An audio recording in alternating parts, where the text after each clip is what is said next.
Assalamualaikum warahmatullahi wabarakatuh.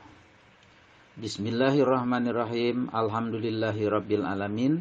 Assalatu wassalamu ala sayyidina Muhammadin wa ala alihi wa sahbihi ajmain, amma ba'du. Kaum muslimin dan muslimat, wabil khusus para pelajar, dalam video kali ini saya akan membahas Al-Quran tentang bersyukur dan berbuat baik, bagian 1, yakni Quran Surat Luqman ayat 13-14. Dalam pembahasan Quran Surat Luqman 13-14 ini akan dibahas pertama tajwid, dilanjutkan dengan arti perkata, lalu terjemah, lalu asbabun nuzul, tafsir, pesan yang terkandung di dalamnya, dan kesimpulan. Baik, langsung kita mulai saja dengan pelajaran yang pertama, yakni tajwid. A'udzubillahi minasyaitonirrajim. Bismillahirrahmanirrahim. Wa idz qala, ko dibaca panjang, 2 harokat, dinamakan mad tabi'i karena fatha bertemu alif. Luq huruf qaf mati dibaca memantul, dinamakan qalqalah sugro karena qaf mati, matinya asli, yaitu berharokat sukun. Man dibaca panjang, 2 harokat, namanya mad tabi'i karena fathah berdiri. Lib nihi, lib qalqalah sugro karena ada ba mati asli, dibacanya memantul. Lib nihi, hi-nya ini dinamakan mad silah qasiroh karena ada hak domir didahului huruf hidup dan tidak bertemu dengan hamzah, dibaca panjang 2 harokat. Untuk lebih jelasnya mengenai mad silah qasiroh ini, silahkan pelajari khusus tajwid tentang madsilah qasiroh dan madsilah tawilah.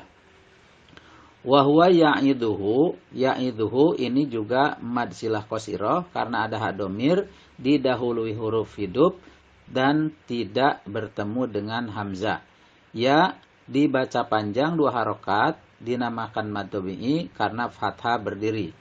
Ya bunayya, la dinamakan mad tabi'i, dibaca panjang 2 harokat karena fathah diikuti alif. La tusyrik, rik di sini ro-nya dibaca tipis atau tarkik karena ro berharokat kasroh. Billah, bil alif lam syamsiyah, lah dibaca panjang 2 harokat mad tabi'i atau mad li ta'dim. Kemudian inna ini gunah karena ada nun berharokat tasdid, dinamakan gunah atau gunah musyaddadah, dibaca panjang atau mendengung 2 harokat. Nash alif lam syamsiyah karena ada alif lam bertemu dengan huruf shin atau huruf al syamsiyah. Syirka di sini ro-nya dibaca tipis karena ro berharokat sukun dan sebelumnya kasroh. Ladzulmun, mun ini dinamakan bacaan idhar karena tanwin bertemu dengan huruf ain, dibaca jelas. Jadi jelas suara tanwinnya, yakni suara n, dan tidak mendengung atau dibaca pendek saja. La zulmun azim. Azim ini dinamakan mad arid li sukun. Panjang bisa 2 harokat, bisa 4 harokat, bisa 6 harokat. Wawas soinal, ing sana. Ing di sini adalah ikhfa karena nun mati bertemu dengan huruf sin, dibacanya samar dengan mendengung 2 harokat. Sa dinamakan mad tabi'i karena fathah bertemu alif, dibaca 2 harokat atau dibaca panjang 2 harokat. Insana biwalidaihi, wa mad tabi'i karena fathah bertemu alif, dibaca panjang 2 harokat. Biwalidaihi, kalau di sini waqaf maka ini dinamakan mad lin atau mad layin karena ada huruf fathah diikuti iya sukun kemudian diwaqafkan. Hamalathu ummuhu, hu ini mad silah qasiroh atau mad silah kusroh karena ada hak domir didahului huruf hidup dan tidak bertemu dengan hamzah. Wahnan, nan ini idhar karena ada tanwin bertemu huruf ain, dibaca jelas tanpa mendengung. Ala dinamakan mad tabi'i, dibaca panjang 2 harokat karena fathah berdiri. Wahnin, di sini wahniu ada tanwin bertemu dengan wawu, dinamakan idgham biguna. Cara membacanya, suara N atau suara tanwin dimasukkan kepada huruf wawu dengan mendengung. Wahni wafiso. So mad tabi'i karena ada fathah ketemu alif dibaca panjang 2 harokat. Wafisoluhu hu mad silah qasirah karena ada hak domir didahului huruf hidup dan tidak bertemu hamzah di depannya. Fi mad tabi'i karena kasroh bertemu ia sukun. A mad tabi'i karena ada fathah bertemu alif dibaca panjang 2 harokat. Fi amaini, maini ini huruf layin. Anishkurli. Anishkurli, kur ro-nya dibaca tebal karena atau dibaca tafhim karena ro berharokat sukun sebelumnya doma. Li mad tabi'i karena ada kasroh diikuti dengan ya sukun dibaca panjang 2 harokat. Waliwa, wa dibaca panjang 2 harokat karena ada fathah diikuti alif dinamakan mad tabi'i. Waliwalidaika, kalau di sini berhenti ini dinamakan mad layin atau madlin karena ada fathah diikuti ya sukun kemudian diwakofkan. Ilayyal, yal alif lam komariah karena alif lam bertemu dengan huruf mim. Bacanya jelas suara lamnya. Ilayyal masir, masir ini mad arid li sukun dibaca panjang boleh 2, 4 atau 6. Kemudian ro-nya ini dibaca tarkik atau tipis karena ro-nya kalau wakof berarti ro-nya itu mati sukun dan sebelumnya berharokat ada ya sukun atau panjang dan sebelumnya berharokat kasroh. Itulah penjelasan tentang tajwid. Baik, untuk berikutnya mari kita sama-sama terapkan kaidah-kaidah tajwid tadi baik panjang pendeknya, idhar idgham maupun iklabnya dalam bacaan. Mari kita sama-sama baca. A'udzu billahi minasy syaithanir rajim. Bismillahirrahmanirrahim. Wa idh qala Luqmanu libnihi wa huwa ya'idhuhu ya bunayya la tusyrik billah inna syirka la zulmun azim. Wa wassaynal insana biwalidayhi hamalathu ummuhu wahnan ala wahnin wa fisaluhu fi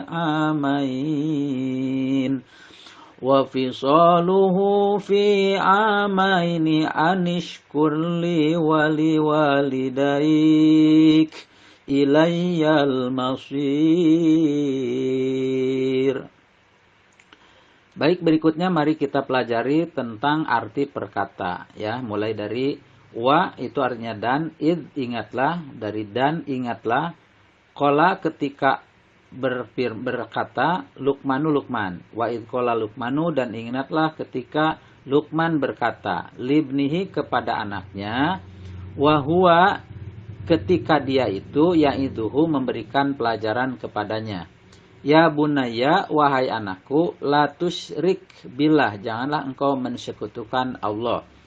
Inna syirka, inna sesungguhnya, syirka syirik, sesungguhnya syirik itu, la dzulmun azim, benar-benar kezaliman yang amat besar. Wa itu dan, wassoina kami wasiatkan atau kami perintahkan, al insana kepada manusia, biwalidahi agar berbuat baik kepada kedua orang tuanya. Hamalathu ummuhu yang ibunya telah mengandungnya. Wahnan dalam keadaan payah, ala wahnin di atas kepayahan ya. Nanti dalam terjemahnya diartikan dalam keadaan payah yang bertambah-tambah. Jadi secara perkatanya wahnan dalam keadaan payah, ala wahnin di atas kepayahan. Wa fisoluhu dan menyapihnya fi amaini pada usia 2 tahun. Anishkurli, perintah Allah itu supaya bersyukur kepadaku, yakni kepada Allah Subhanahu wa taala, waliwalidaika dan kepada kedua orang tuamu. Ilayyal masir, Ilaya hanya kepadakulah, kepada Allah maksudnya, al-masir tempat kembali. Nah itulah arti perkata dari Quran surat Luqman ayat 13 sampai dengan 14. Berikutnya mari kita lihat terjemahannya secara utuh. A'udzubillahi minasyaitonirrajim. Bismillahirrahmanirrahim. Dan ingatlah ketika Luqman berkata kepada anaknya, di waktu ia memberikan pelajaran kepadanya, "Hai anakku, janganlah kamu mempersekutukan Allah. Sesungguhnya mempersekutukan Allah adalah benar-benar kezoliman yang besar. Dan kami perintahkan kepada manusia berbuat baik kepada dua orang ibu bapaknya. Ibunya telah mengandungnya dalam keadaan lemah yang bertambah-tambah dan menyapihnya dalam 2 tahun. Bersyukurlah kepadaku dan kepada kedua orang ibu bapakmu. Hanya kepadakulah kembalimu." Quran Surat Luqman ayat 13-14. Asbabun Nuzul Quran Surat Luqman ayat 13-14. Surat Luqman tergolong surat Makkiyah. Jumhur ulama berpendapat bahwa Surat Luqman turun sebelum hijrahnya Nabi Muhammad SAW ke Madinah. Para mufassir, Asbabun Nuzul Luqman Surat 13-14 berhubungan dengan kisah Sa'ad bin Abi Waqqas. Pada waktu itu, sahabat Sa'ad bin Abi Waqqas telah memeluk agama Islam, namun sikap beliau tersebut mendapat penolakan dari ibunya. "Wahai Sa'ad, demi Allah, saya tidak akan menerima makanan ataupun minuman dari kamu sebelum kamu kembali dengan agamamu yang dulu." Begitulah tanggapan orang tua Sa'ad bin Abi Waqqas ketika mendengar kabar putranya mengimani agama Muhammad. Sahabat Sa'ad bin Abi Waqqas tetap kekeh dengan pilihannya. Melihat sikapnya Sa'ad yang kekeh, ibunda beliau benar-benar mogok makan, mogok minum, dan bahkan tidak mau berteduh selama 3 hari. Sebagai putra kesayangan, Sa'ad merasa khawatir dengan kondisi ibunya. Kemudian sahabat Sa'ad mengadukan perihal ibundanya kepada Rasulullah SAW. Lalu turunlah surat Luqman ayat 13-14 berkaitan dengan Sa'ad bin Abi Waqqas. Diriwayatkan juga dari Mus'ab bin Sa'ad bin Abi Waqqas dari ayahnya. Ayahnya berkata, ayat ini turun berkaitan dengan diriku. Ia menceritakan bahwa ibu Sa'ad telah bersumpah tidak berbicara selama-lamanya sehingga dirinya Sa'ad mengingkari agamanya, yaitu Islam. Dia tidak makan dan tidak minum. Ibu berada dalam keadaan seperti itu selama 3 hari, sehingga tampak kondisinya menurun. Lalu turunlah firman Allah Subhanahu wa Ta'ala, dan kami perintahkan kepada manusia berbuat baik kepada 2 orang ibu bapaknya. Hadis riwayat dari Abu Huzaimah. Berikutnya adalah tafsir dari surat Luqman ayat 13-14. Dari beberapa tafsir yang dipelajari, maka dapat disimpulkan, dapat diambil garis besarnya adalah sebagai berikut. Yang pertama adalah pengasuhan atau bimbingan orang tua, yakni dari Luqman kepada anaknya, sebagaimana tergambar dalam penggalan ayat, wa idh qala Luqmanu libnihi wa huwa ya'idhu. Ya, dan ketika Luqman berkata kepada anaknya, sedangkan dia sedang memberikan nasihat kepadanya. Lalu yang kedua, larangan syirik, ya. Ya bunaya la tusyrik billah, inna syirka la dzulmun adzim. Wahai anakku, janganlah engkau mensekutukan Allah, karena mensekutukan Allah itu adalah benar-benar kedzaliman yang amat besar. Yang dimaksud kedzaliman di sini adalah ada yang mengatakan adalah suatu kebodohan atau meletakkan sesuatu yang sangat tidak pada tempatnya. Nah, oleh karena itu kita dilarang untuk berbuat syirik, ya.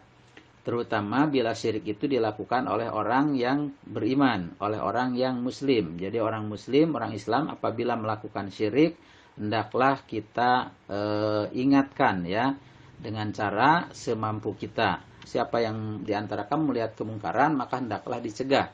Dengan cara apa? Kalau bisa dengan kekuasaan atau dengan tangannya. Kalau tidak bisa, maka dengan lisannya, dan kalau tidak bisa maka dengan hatinya mengingkarinya, dan itulah adalah selemah-lemah iman.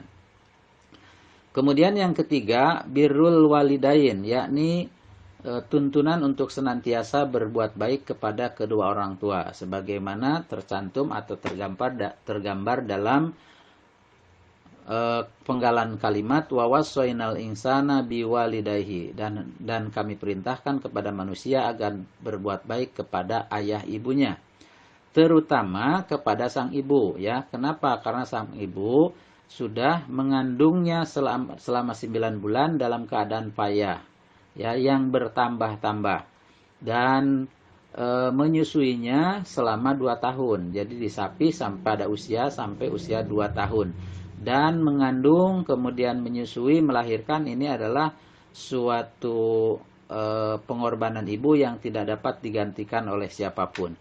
Dan yang terakhir, bersyukur kepada Allah dan kedua orang tuanya, seperti tergambar dalam kalimat anishkurli wali walidaika ilayyal masir.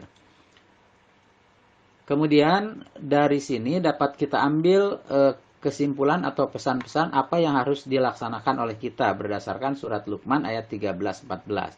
Yang pertama, jangan syirik kepada Allah, baik dalam keyakinan, perkataan maupun perbuatan, ya. Keyakinan ada dalam hati, kemudian perkataan dalam ucapan kita, perbuatan yaitu perilaku kita. Janganlah kita melakukan perbuatan syirik, ya. Kemudian jangan berbuat zalim, yaitu jangan melakukan sesuatu yang tidak seharusnya.